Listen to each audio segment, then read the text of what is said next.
¿Alguna vez te has preguntado si es posible tenerlo absolutamente todo y, al mismo tiempo, no tener nada? Imagina por un momento la mesa de comedor más larga que hayas visto jamás, tallada en la madera más fina del mundo, cubierta con manteles de seda y rodeada por 12 sillas de terciopelo.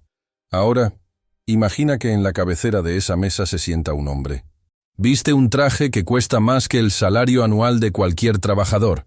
Su reloj de oro marca las 7 de la tarde con una precisión cruel, y frente a él hay un banquete digno de un rey. Pero hay un detalle que hiela la sangre.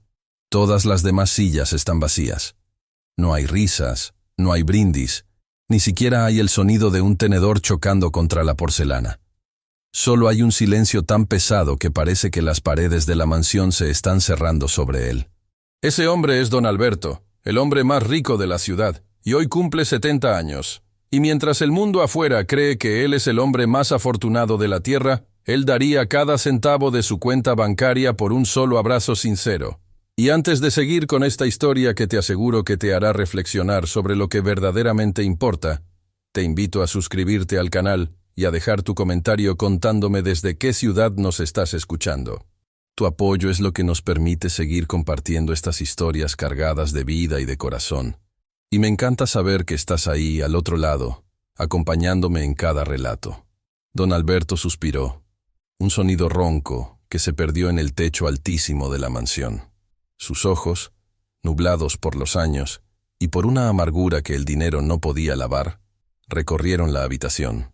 Cada cuadro en la pared era una inversión millonaria, cada jarrón era una antigüedad traída de algún rincón remoto de Europa, pero nada de eso le devolvía la mirada. Se sentía como un fantasma habitando un museo de su propia creación. Había pasado las últimas 5 décadas levantando un imperio, aplastando competidores, cerrando tratos en habitaciones llenas de humo y ambición. Siempre se dijo a sí mismo que lo hacía por su familia, por dejar un legado, por asegurar que a sus hijos nunca les faltara nada. Pero hoy, al llegar a la cima de su montaña de oro, se daba cuenta de que estaba terriblemente solo en la cumbre. La puerta del comedor se abrió suavemente. Elena, su empleada doméstica de toda la vida, entró con paso cauteloso, llevando una bandeja de plata con una botella de vino que costaba una pequeña fortuna. Ella lo miró con una mezcla de respeto y una lástima que don Alberto no habría tolerado de nadie más. ¿Desea que sirva el vino ahora, don Alberto?, preguntó ella en un susurro, como si temiera romper la fragilidad del momento. «Sirve un poco, Elena», respondió él sin mirarla. «Y luego, por favor, retírate. No quiero que nadie me moleste». «Pero, señor», sus hijos llamaron esta mañana diciendo que intentarían... Alberto la interrumpió con un gesto seco de la mano. Una mano que, a pesar de las joyas, temblaba ligeramente. «Ya conozco ese intentarían, Elena. Significa que tienen una cena de caridad, un viaje de negocios o simplemente un dolor de cabeza que les impide ver a su viejo padre. No me des falsas esperanzas, que a mi edad el corazón ya no aguanta tantas mentiras». Elena asintió con tristeza, sirvió el líquido carmesí en la copa de cristal y se retiró en silencio, dejándolo nuevamente con su único invitado, el vacío. Don Alberto tomó la copa, pero no bebió. Se quedó mirando el reflejo del vino, pensando en cómo había llegado a este punto. Recordó los cumpleaños de hace 30 años, cuando la casa era un caos de gritos infantiles, y su esposa, la dulce Alicia, preparaba un pastel sencillo pero lleno de amor. En aquel entonces tenían mucho menos, pero sentían mucho más. Alicia se había ido hace 10 años, llevándose consigo la última chispa de calidez que quedaba en esa casa. Desde entonces, el frío se había instalado en las habitaciones y en su pecho. Miró su teléfono móvil, que descansaba sobre la mesa. No había notificaciones de mensajes personales, solo correos electrónicos sobre la bolsa de valores y recordatorios de reuniones para el lunes. Ni una llamada de «Feliz cumpleaños, papá». Sus hijos, a quienes les había dado todo, educación en el extranjero, coches de lujo, cuentas bancarias sin fondo, parecían haber olvidado que el hombre que financió sus vidas todavía respiraba. Se habían convertido en extensiones de su propia ambición, seres calculadores que solo lo buscaban cuando el flujo de dinero parecía amenazado. «He construido una cárcel de oro», pensó Alberto, sintiendo un nudo en la garganta que ni el vino más caro podría bajar. Se levantó de la mesa, dejando la comida intacta. El hambre de su alma era mucho mayor que la de su estómago. Caminó hacia el gran ventanal que daba a los jardines perfectamente cuidados. Afuera, la ciudad brillaba con miles de luces. En alguna de esas casas pequeñas y humildes, seguramente una familia estaba compartiendo un plato de frijoles entre risas. En alguna otra, un abuelo estaría contando cuentos a sus nietos. Y él, el dueño de la mitad de esos edificios, estaba allí, marchitándose entre mármol y terciopelo.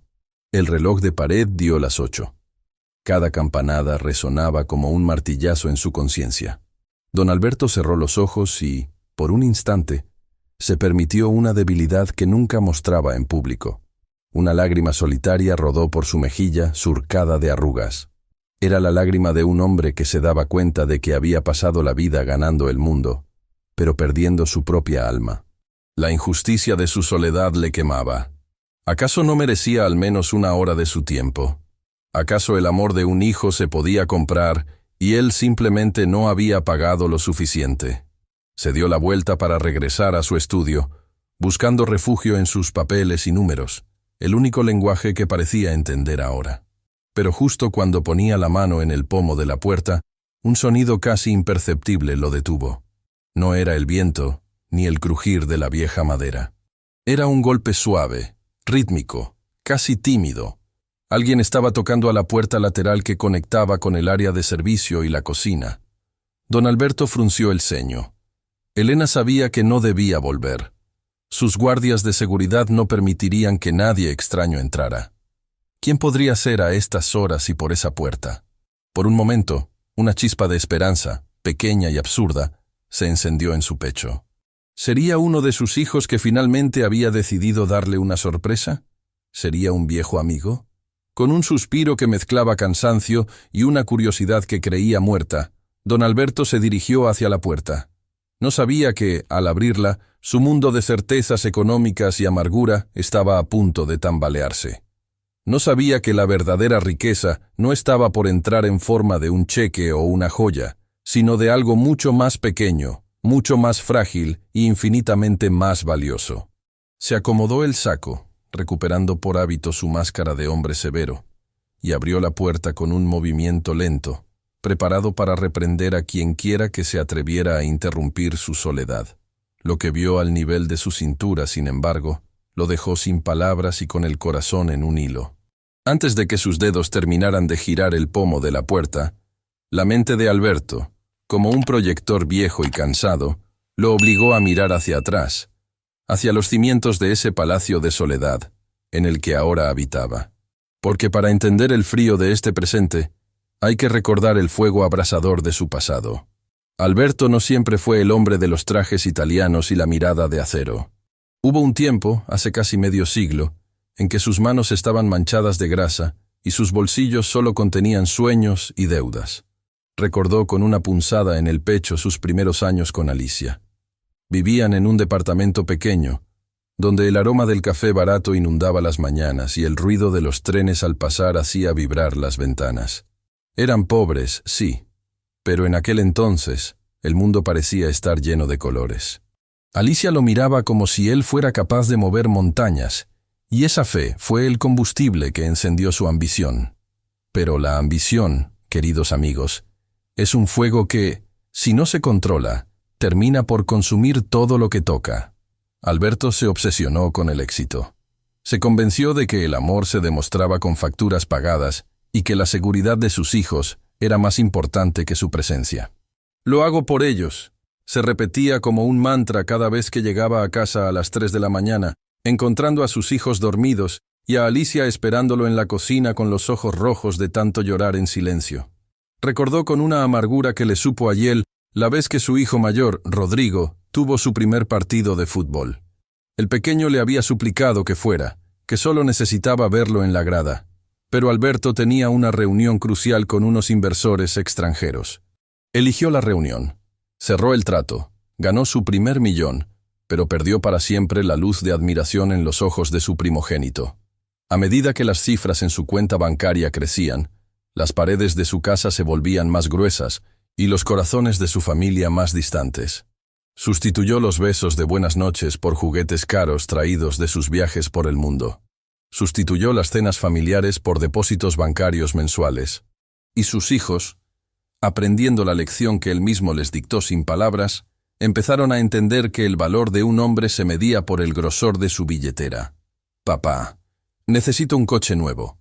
Era lo que escuchaba en lugar de un «¿Cómo estás? Papá, las acciones de la empresa han bajado. Deberías transferirnos más capital».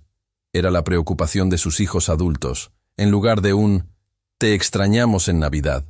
Alberto se dio cuenta, mientras miraba la puerta entornada del comedor, de que había construido un imperio sobre las cenizas de su propia felicidad. Había educado a 3 extraños, que lo veían como un cajero automático con fecha de caducidad. Había forjado un apellido respetado en las portadas de las revistas de finanzas, pero maldecido en la intimidad de su propia conciencia. Cuando Alicia enfermó, Alberto intentó comprarle la salud con los mejores médicos del planeta, pero el dinero no pudo detener lo inevitable. En sus últimos días, ella le tomó la mano con debilidad y le susurró algo que solo ahora, en su cumpleaños 70, cobraba un sentido devastador. «Alberto, el oro es un metal muy frío para calentar el alma». 10 años habían pasado desde que Alicia se fue, y el oro seguía ahí, brillando en cada rincón de la mansión, pero el alma de Alberto estaba congelada. Sus hijos se habían convertido en versiones de él mismo, pero sin su ética de trabajo. Solo tenían su avaricia. Se habían vuelto seres calculadores, esperando el momento en que el viejo roble finalmente cayera para repartirse la madera. Hoy, ninguno de ellos se había molestado en cruzar la puerta de la ciudad para darle un abrazo.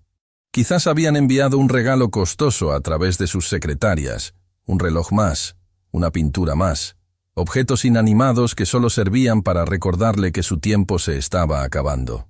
Se miró las manos en la penumbra.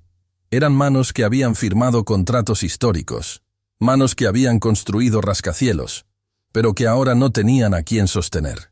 La injusticia de su vida no era que el mundo lo hubiera olvidado, sino que él mismo se había encargado de borrar las huellas del amor para pavimentar el camino del poder. Se sentía como un rey coronado en un reino de sombras, donde sus súbditos eran solo recuerdos y sus tesoros, meras piedras brillantes sin propósito. «He ganado la guerra», susurró para sí mismo, con la voz quebrada. «Pero he perdido el hogar».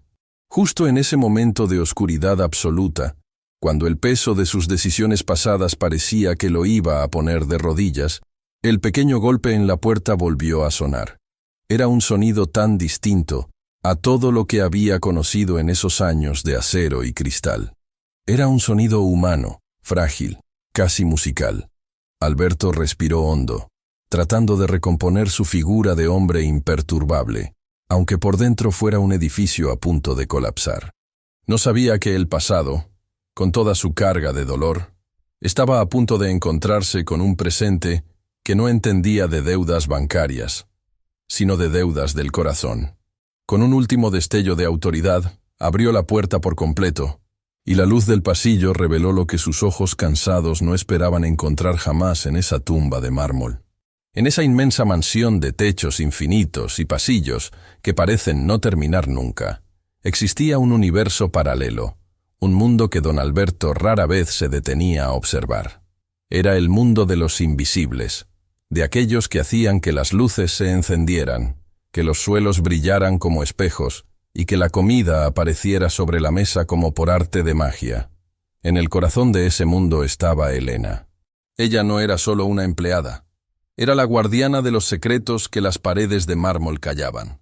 Llevaba más de 15 años recorriendo esas habitaciones, conociendo cada rincón, cada mancha en la alfombra y, sobre todo, cada grieta en el alma del señor de la casa.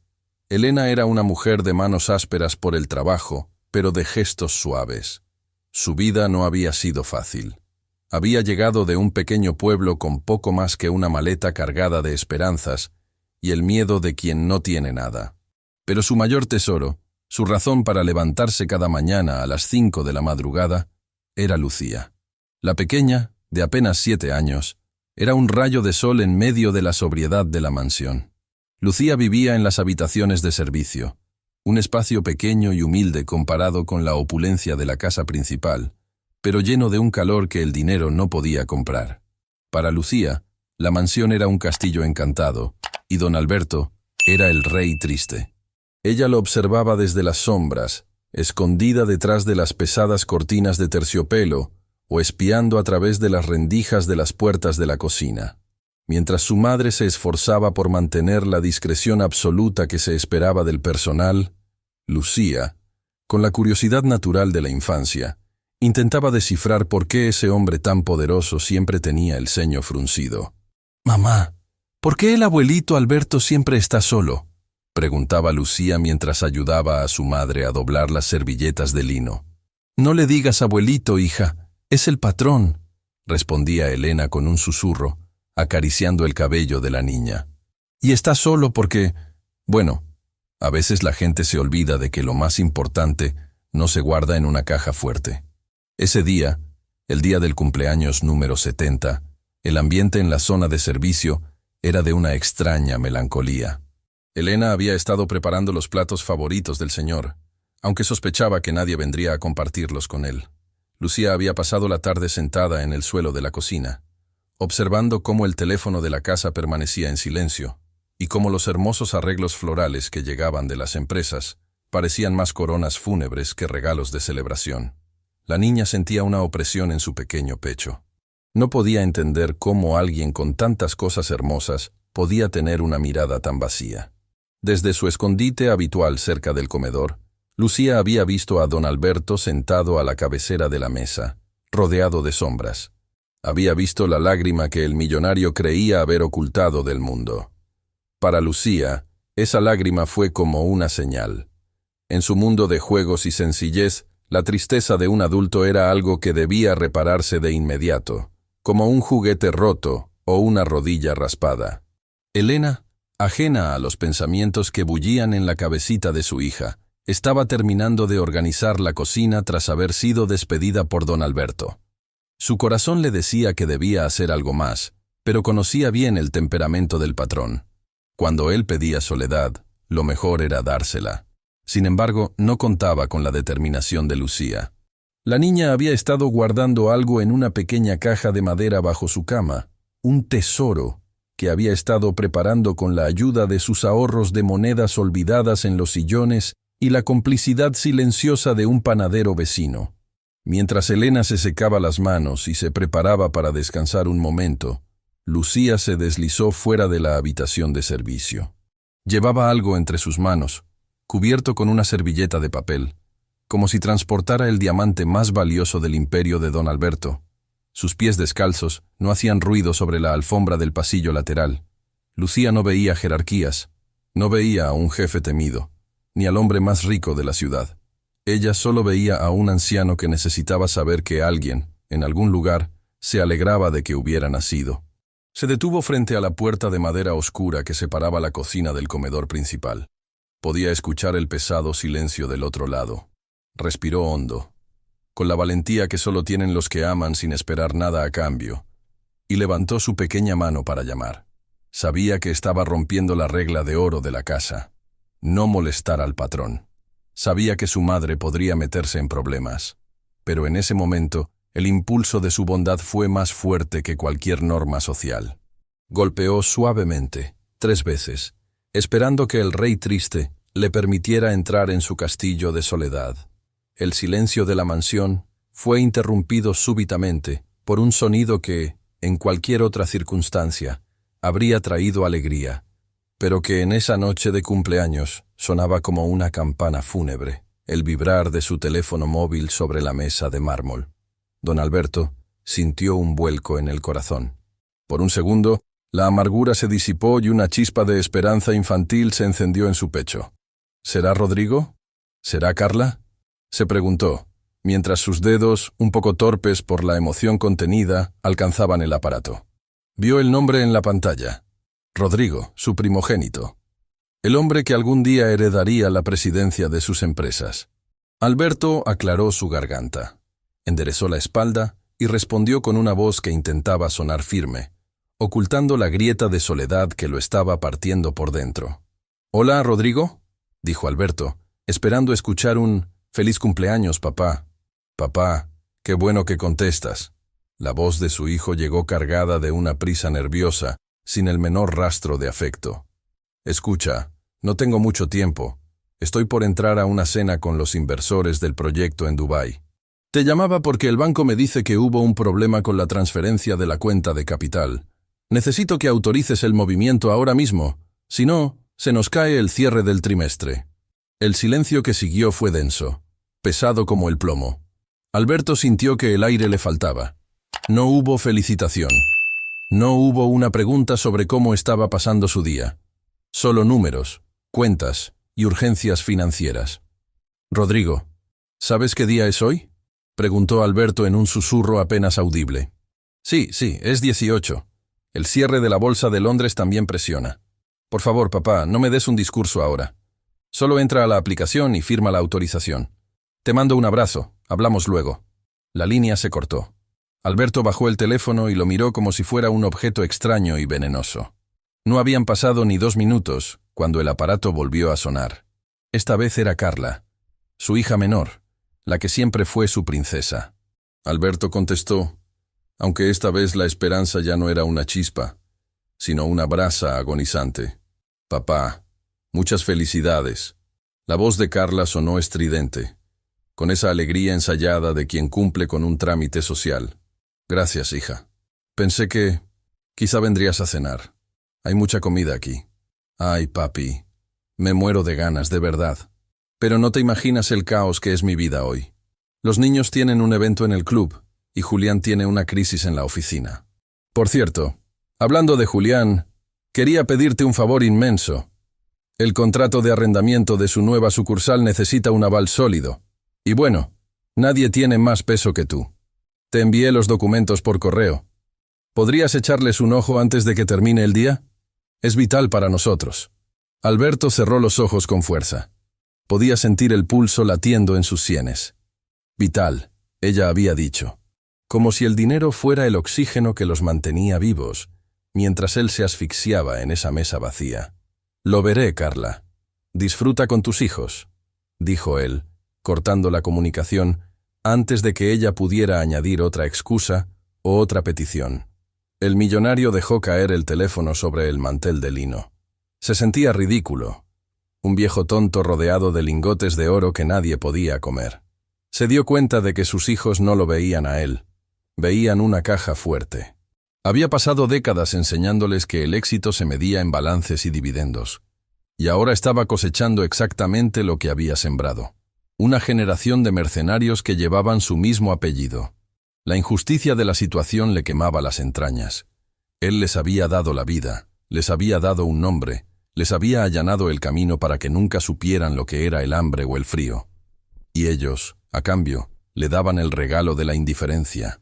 Se sentía usado, como una herramienta que se guarda en el cajón hasta que se necesita de nuevo. La amargura se transformó en una rabia sorda, una decepción tan profunda que le quitó las ganas de seguir luchando contra la oscuridad de la sala.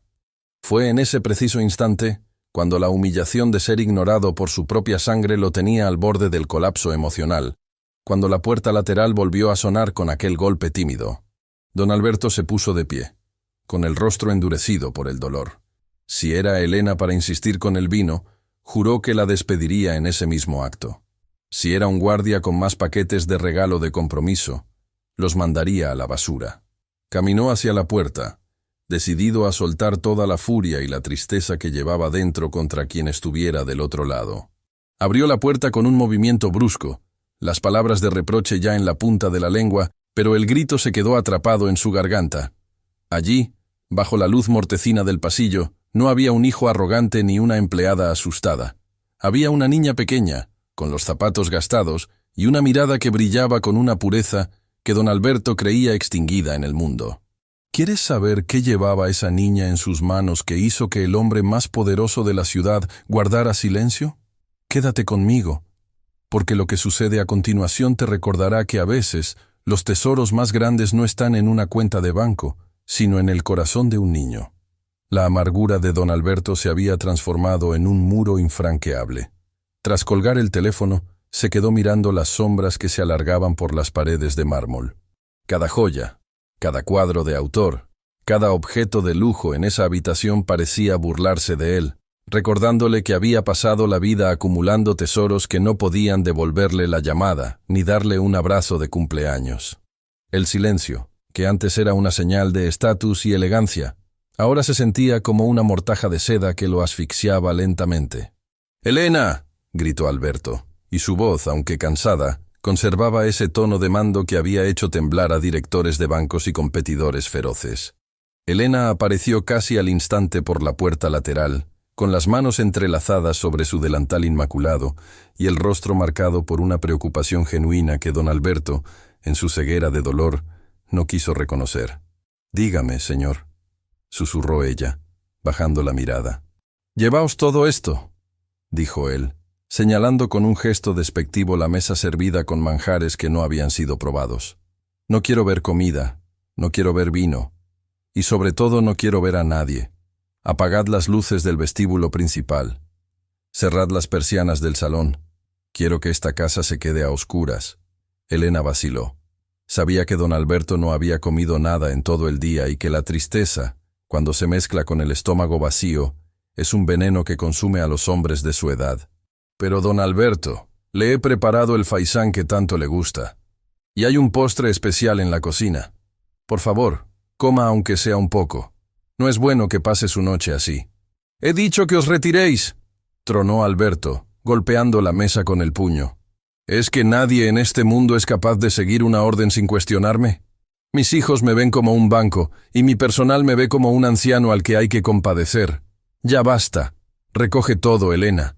Coged la comida, llevadla a vuestras habitaciones o tiradla a la basura. Me da igual. Pero quiero que os vayáis ahora mismo. No quiero que quede un alma en esta parte de la casa. Idos con vuestras familias. Aprovechad que vosotros sí tenéis a alguien que os espera». Elena sintió un nudo en la garganta. No era el grito lo que le dolía, pues conocía el carácter volátil del patrón. Era la desesperación que vibraba detrás de sus palabras. Sabía que Alberto estaba despidiendo a la única compañía que tenía porque se sentía indigno de ser amado, o quizás porque le dolía demasiado ver que los extraños lo cuidaban mejor que sus propios hijos. «Como usted mande, señor», respondió Elena con una dignidad silenciosa. Desde la penumbra del pasillo que conectaba con la cocina, unos ojos grandes y brillantes observaban la escena. Lucía, la hija de Elena, estaba allí, quieta como una estatua.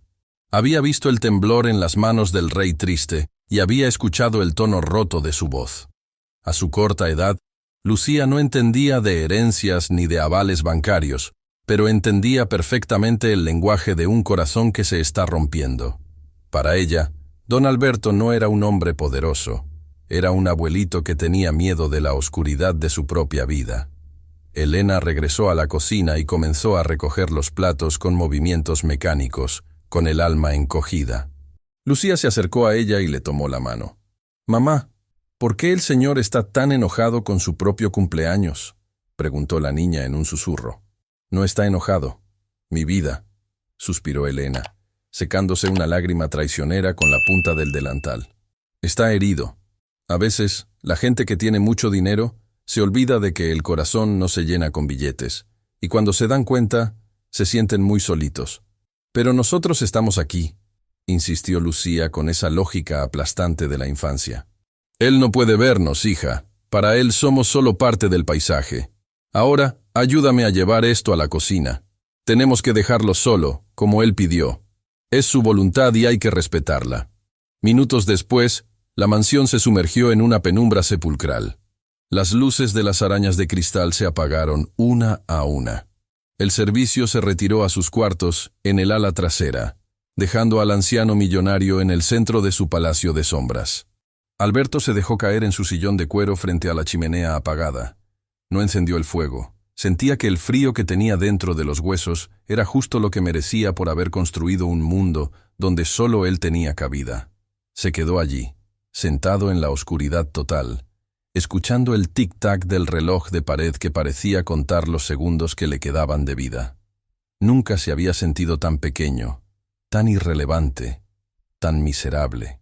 Era el dueño de la ciudad, pero esa noche no era dueño ni de un solo momento de paz. Lo que Alberto no sospechaba era que, mientras él se rendía ante la soledad, una pequeña luz estaba a punto de desafiar la oscuridad de su orden.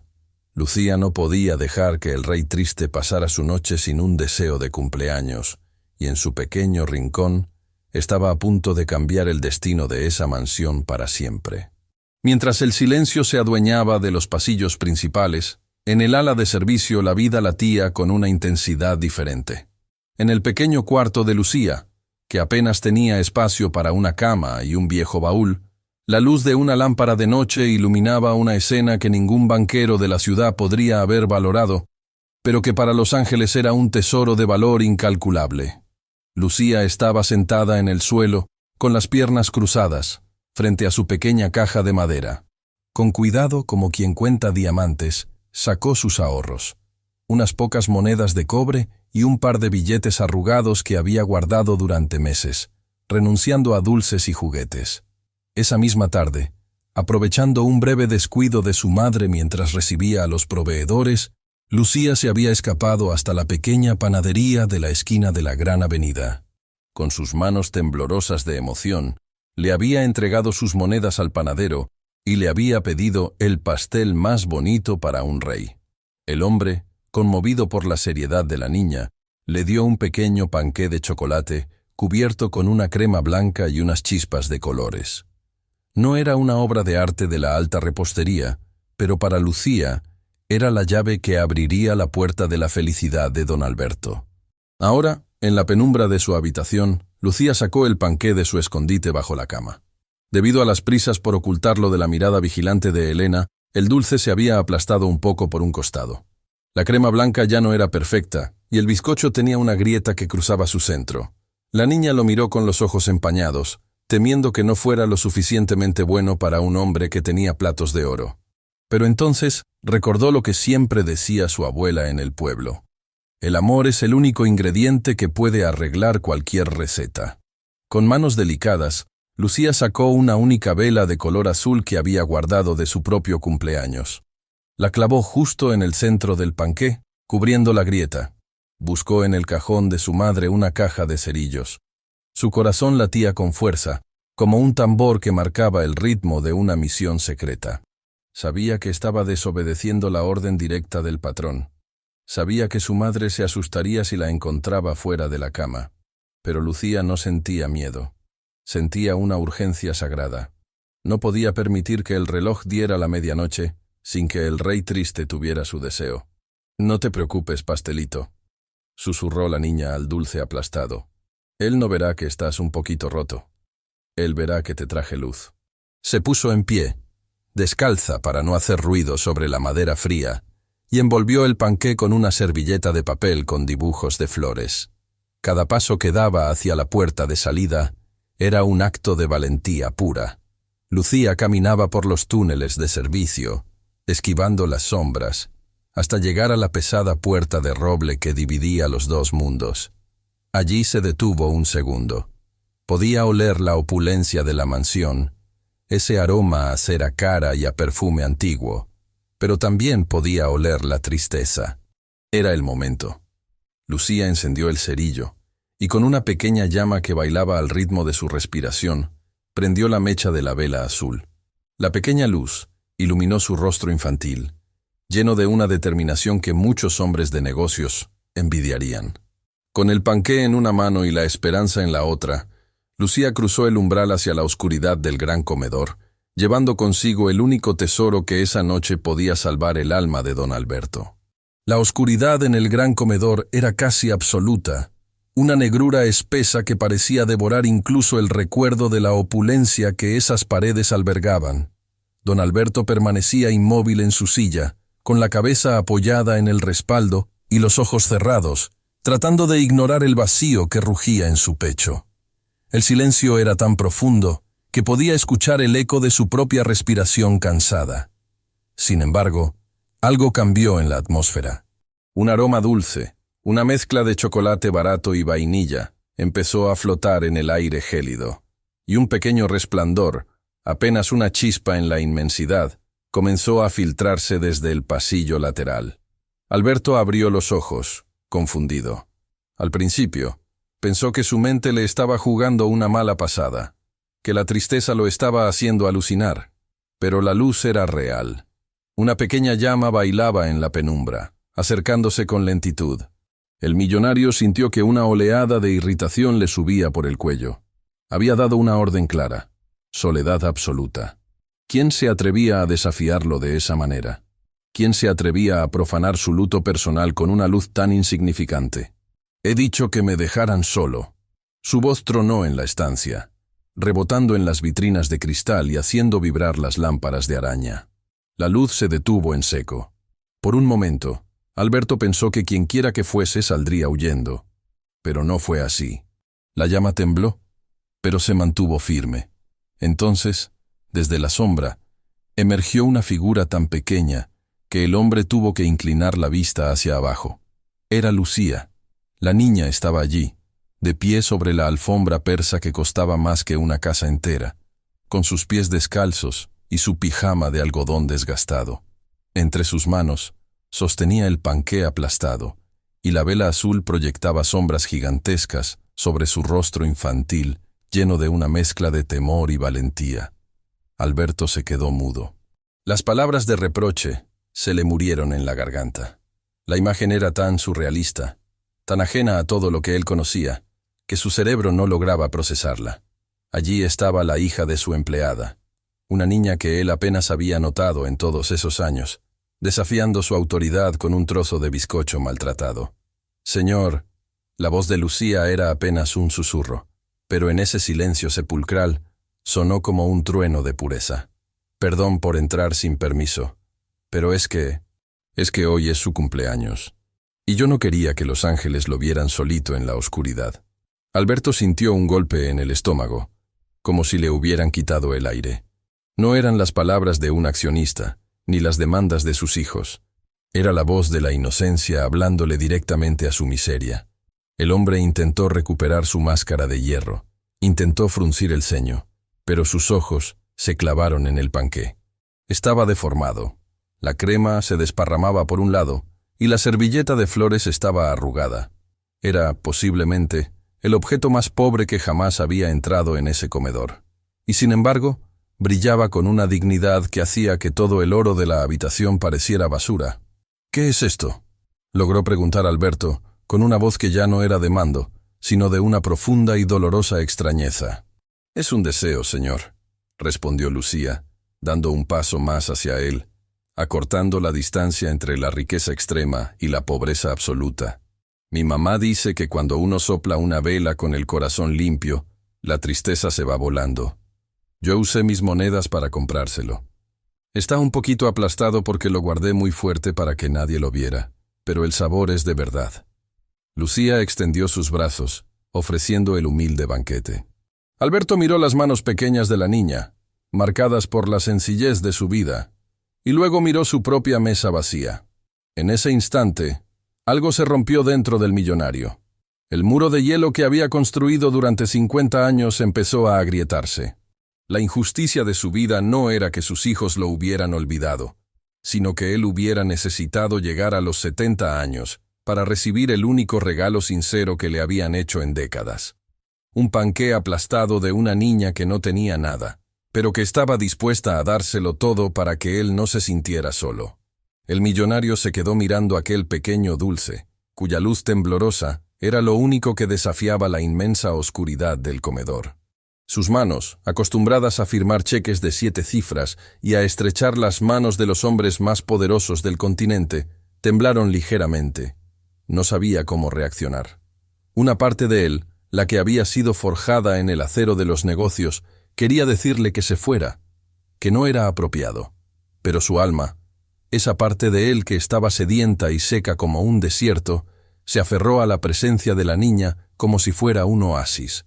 «¿Cómo dijiste que te llamas, pequeña?», preguntó Alberto, con una voz que sonaba extraña en sus propios oídos, despojada de toda autoridad. «Lucía, señor», respondió ella con una sonrisa tímida. Soy la hija de Elena. A veces lo veo desde la cocina cuando usted camina por el jardín. Mi mamá dice que es usted un hombre muy importante, pero yo creo que solo es un hombre que camina muy despacio, porque lleva muchas cosas pesadas en el corazón. Alberto sintió que un nudo se le cerraba en la garganta. Nadie, absolutamente nadie en los últimos 20 años, se había atrevido a hablarle con esa transparencia. Sus hijos le hablaban de inversiones, sus abogados de contratos, sus amigos de política. Pero esta niña, que no sabía nada del mundo, acababa de leer su alma con una facilidad que lo asustaba. «¿Y por qué gastaste tus monedas en mí, Lucía?», preguntó él, inclinándose un poco hacia ella. «Podrías haberte comprado dulces para ti, o un juguete. Yo tengo todo el dinero del mundo. Podría comprar 1.000.000 de pasteles como ese si quisiera». Lucía ladeó la cabeza, pensativa. La vela azul estaba llegando a su fin, y la cera comenzaba a gotear sobre la servilleta de flores. «Es que el dinero puede comprar pasteles, pero no puede comprar el deseo», dijo ella con una sabiduría que parecía venir de otra vida. «Y usted no tenía un deseo. Mi abuelita decía que los ángeles cuentan las velas que soplamos, y que cada vela es una razón para seguir aquí. Yo no quería que hoy su cuenta se quedara en cero. Además, la niña se acercó un poco más y bajó la voz, como si le contara el secreto más grande del universo. Los ángeles dicen que la gente triste necesita azúcar para que el alma no se le ponga amarga». Don Alberto sintió que una lágrima, esta vez caliente y pesada, se deslizaba por su mejilla. La gente triste necesita azúcar. Él, que había buscado la felicidad en el éxito, en la acumulación de bienes y en el poder, se daba cuenta de que una niña de 7 años tenía una comprensión de la vida mucho más profunda que la suya. Aquel panqué aplastado, comprado con monedas de cobre, valía en ese momento mucho más que todas las acciones de su empresa. Era un regalo que no esperaba nada a cambio. No era un aval. No era una herencia. No era un favor. Era, simplemente, amor puro.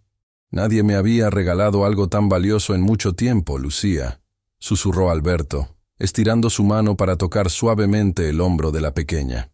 En ese momento, el millonario comprendió la gran injusticia que había cometido no solo con Elena y su hija, sino con todos los que lo rodeaban.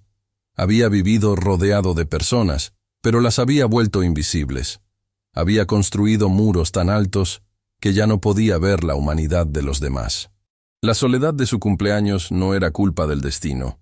Era el resultado de haber olvidado que lo que realmente nos hace ricos es la capacidad de ver y ser vistos por los demás. «Lucía», dijo Alberto, tomando aire, «¿crees que tu mamá nos dejaría compartir este pastel? No creo que pueda comerme todo este deseo yo solo». La niña abrió mucho los ojos, iluminada por una alegría radiante.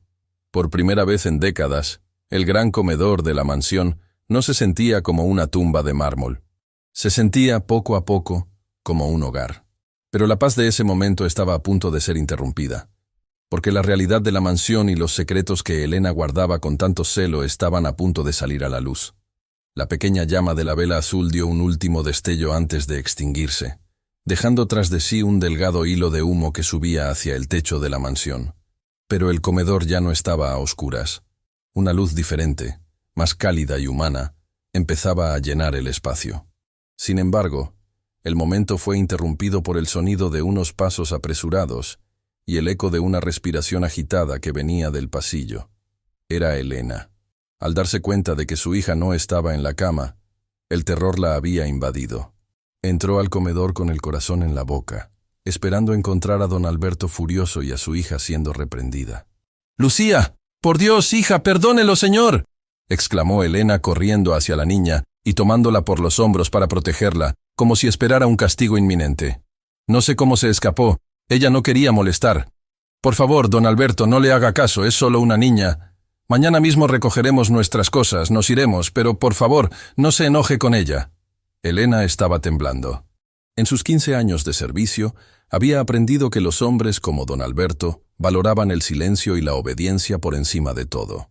Para ella, ese atrevimiento de Lucía era el fin de su estabilidad, el fin de su techo y su sustento.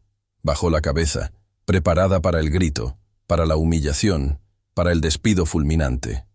Pero el silencio que siguió fue distinto. No era el silencio gélido de la autoridad, sino un silencio cargado de una emoción que Elena no lograba comprender. Levantó la vista con miedo y lo que vio la dejó paralizada. Don Alberto, el hombre de acero, el patrón inalcanzable, tenía las mejillas mojadas por las lágrimas y sostenía con una ternura infinita el pequeño panqué aplastado entre sus manos enjolladas. «No te vayas a ningún lado, Elena», dijo Alberto con una voz suave, casi rota. «Y no te disculpes. Tu hija acaba de darme la lección más importante de mi vida». Elena soltó un suspiro entrecortado, sin poder creer lo que escuchaba. Miró a Lucía, que le sonreía con la pureza de quien no conoce el miedo, y luego volvió a mirar al patrón. Las máscaras de poder y sumisión que habían definido su relación durante década y media empezaron a desmoronarse en ese instante. Ya no eran el millonario y la empleada. Eran dos seres humanos unidos por el gesto espontáneo de una niña. «Elena», continuó Alberto, poniéndose de pie con dificultad y señalando las sillas de terciopelo que antes estaban vacías. «Por favor, siéntate. Tú y Lucía. Esta mesa ha estado demasiado tiempo llena de fantasmas y de orgullo. Hoy quiero que esté llena de gente de verdad. Señor, yo no podría». «No es correcto», tartamudeó Elena, abrumada por la ruptura de las jerarquías que ella misma se había impuesto para sobrevivir.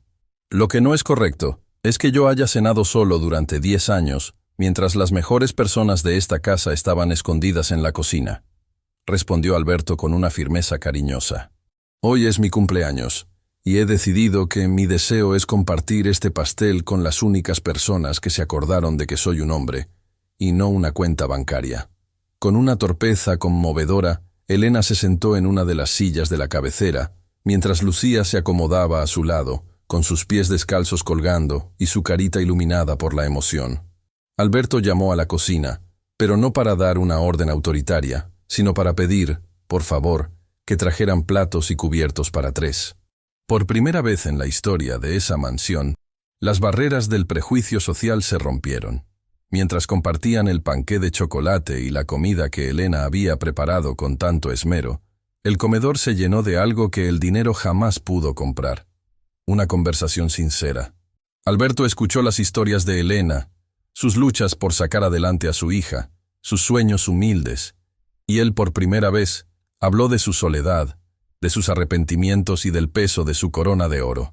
Estaban allí, 3 almas diferentes unidas por la sencillez de un dulce, sin sospechar que la verdadera prueba de fuego para esta nueva unión estaba por cruzar la puerta principal de la mansión.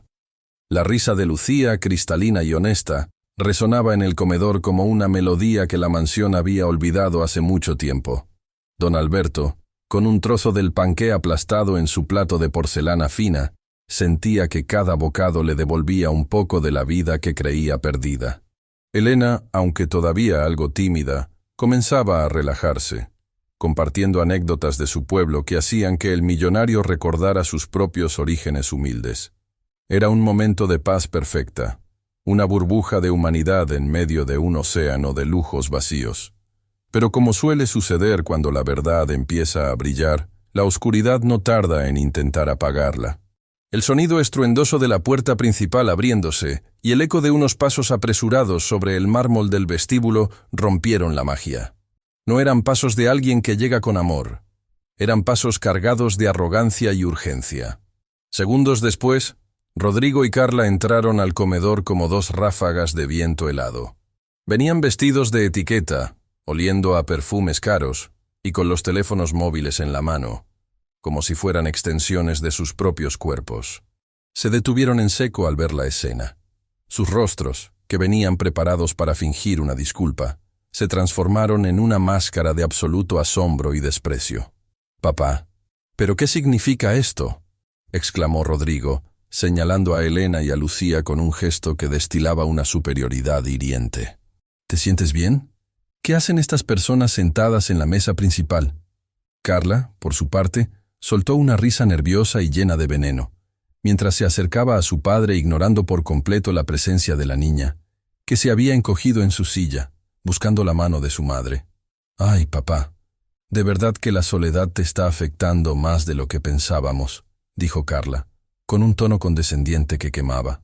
Vinimos a verte porque nos preocupamos aunque fuera tarde y te encontramos cenando con el servicio.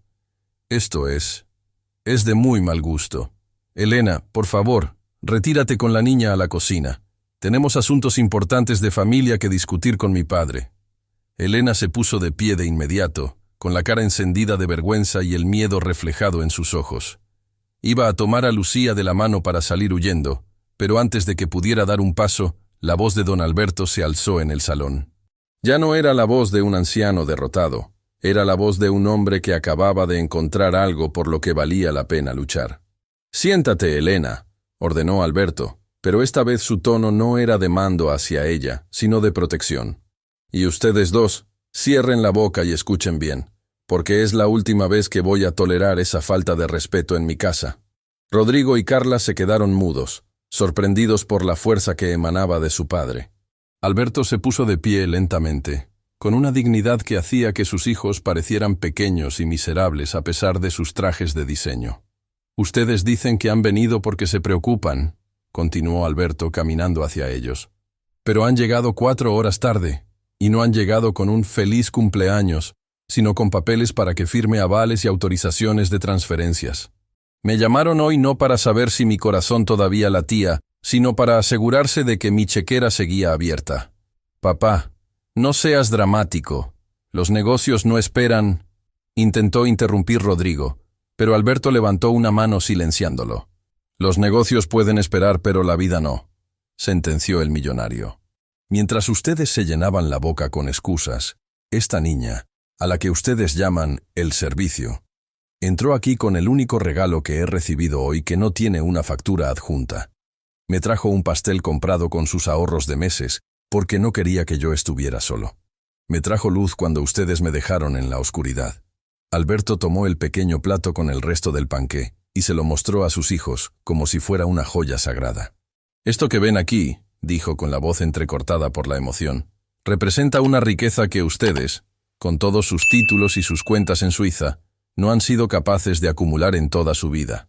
Se llama gratitud, se llama compasión, se llama amor. Ustedes vienen aquí buscando mi herencia, contando los días para repartirse mis cuadros y mis edificios, pero se olvidaron de lo más importante, se olvidaron de ser mis hijos». El silencio que siguió fue sepulcral.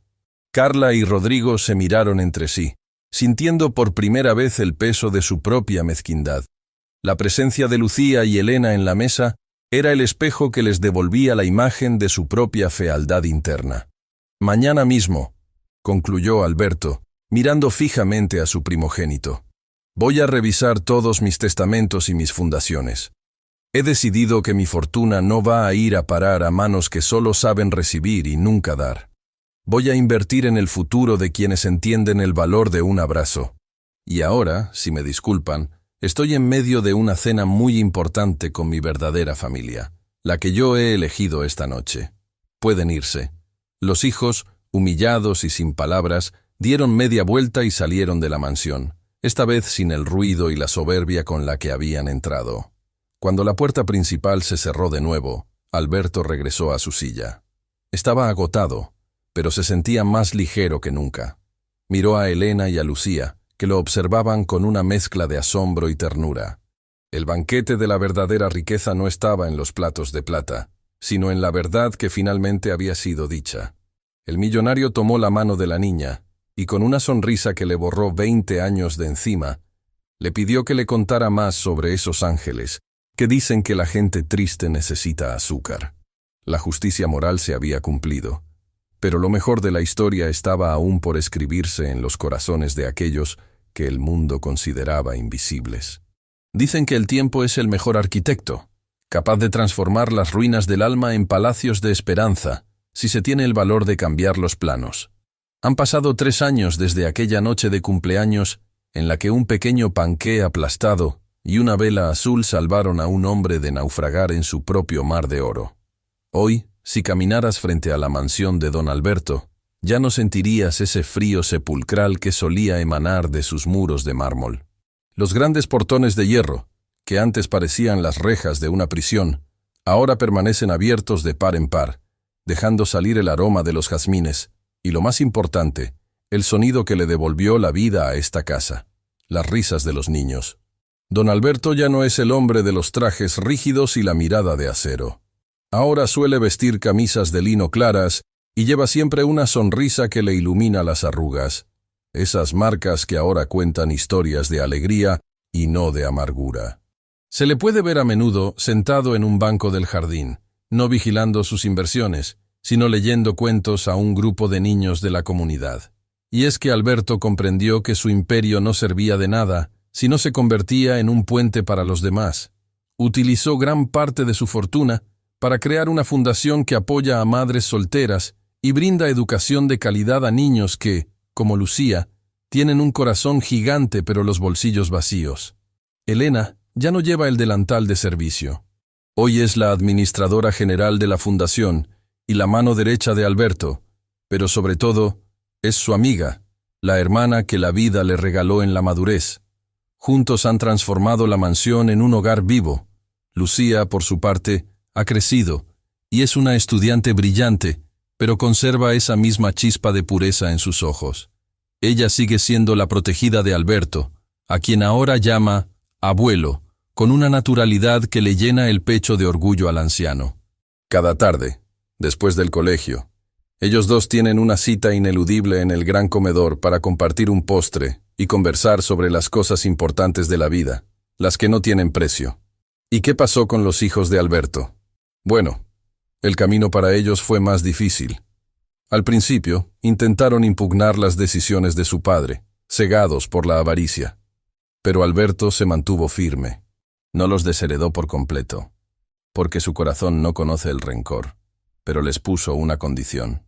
Para acceder a su parte, debían trabajar durante un año en los centros de ayuda de la fundación, sirviendo la comida y escuchando las historias de los que no tienen nada. Rodrigo renunció al primer mes, pero Carla, conmovida por la mirada de una madre que perdió todo en un incendio, empezó a cambiar. Poco a poco, la brecha se está cerrando, no por el dinero, sino por el lento despertar de su propia humanidad. Don Alberto sabe que su tiempo en este mundo no es eterno, pero ya no le teme a la última campanada del reloj. Ha aprendido que la muerte solo es triste para quienes no dejan nada sembrado en el corazón de los demás. Él ha sembrado amor, ha sembrado justicia y ha sembrado esperanza. En su despacho, sobre su escritorio de roble, ya no hay informes de la bolsa de valores en el lugar de honor. En su lugar, hay una pequeña vitrina de cristal que guarda una servilleta de papel arrugada, con dibujos de flores, y una vela azul gastada. Es su recordatorio diario de que la verdadera riqueza no se cuenta en billetes, sino en las personas que estarían a tu lado aunque no tuvieras ni un solo centavo en la bolsa. Esta historia, querida amiga que me escuchas, nos deja una lección que espero lleves grabada en el alma. Nunca subestimes el poder de un pequeño gesto. A veces, una palabra amable, una visita inesperada o un detalle humilde pueden ser la luz que alguien necesita para salir de su noche más oscura. No esperes a tener mucho para dar, porque lo que el mundo necesita no son tus obras, sino tu presencia, tu compasión y tu amor. La humildad es la llave que abre todas las puertas, incluso las de los corazones más endurecidos por la vida. Hoy, don Alberto celebra su cumpleaños número 73. La mesa del comedor está llena de gente, de flores, de música y de vida. No hay sillas vacías. Y cuando llega el momento del pastel, Lucía se acerca con uno muy especial, hecho por ella misma. No importa si está un poco chueco o si el decorado no es perfecto, porque para Alberto es el manjar más exquisito del universo. Él cierra los ojos, respira el aroma de su hogar y le da gracias a Dios por haberle permitido ser, finalmente, un hombre verdaderamente rico. Si esta historia te emocionó y te recordó el valor de las cosas sencillas, te invito a suscribirte al canal, dejar tu like y decirme desde qué ciudad nos estás escuchando. Tu apoyo nos ayuda a seguir trayendo luz a través de estas narraciones. Y cuando termine este video, quédate con nosotros para ver la próxima historia, que también está llena de sorpresas, emociones y lecciones de vida que te tocarán el corazón. Gracias por estar aquí y recuerda, Nunca es tarde para cambiar tu historia y empezar a vivir con el corazón abierto.